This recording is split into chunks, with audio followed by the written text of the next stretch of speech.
China is stepping up its maritime attacks on the Philippines.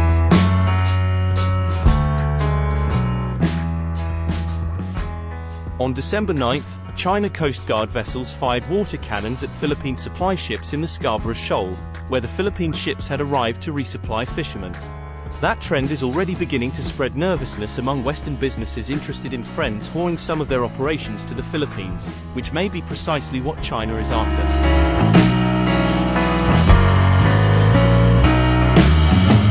The water cannon attack on the Philippine supply ships, which resulted in one of the vessels suffering engine damage and having to be towed back to port, came only a few weeks after two other heavy-handed actions by Chinese vessels near the Philippine coast.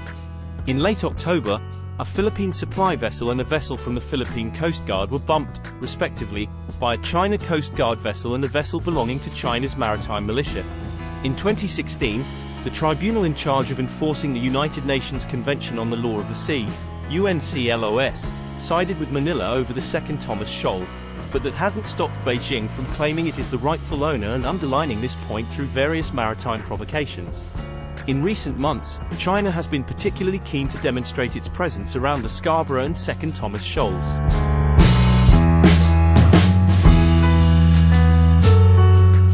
The aggression may be of the grey zone kind, that is, not involving military violence, but it's decidedly harmful, and not just to the Philippine and other vessels being targeted.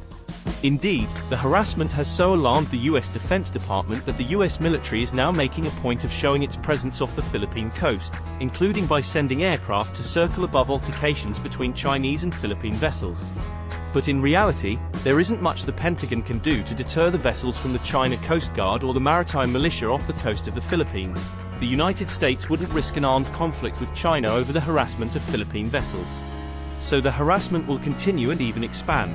And simply being a nuisance in the waters may be China's whole point, because the altercations are causing considerable anxiety.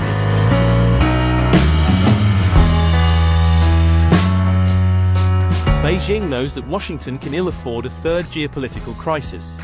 Without a guarantee that the transportation of components can take place without disruption, manufacturers will be wary of setting up factories in the Philippines or anywhere else in the region.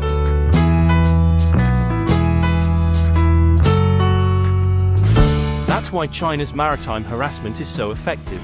It not only immediately affects Philippine fisher folk, shipping companies, and manufacturers, but also makes global manufacturers nervous about friends whoring in the Philippines. Indeed, China Coast Guard, civilian, and research ships have already taken to harassing Vietnamese oil and gas operations in Vietnam's exclusive economic zone. China didn't launch its maritime harassment with friends whoring in mind.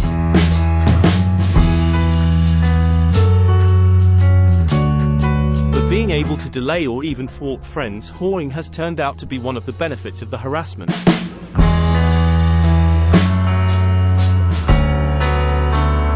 One thing is clear, though: if the world wants friends whoring to succeed, China's maritime harassment will need to be stopped.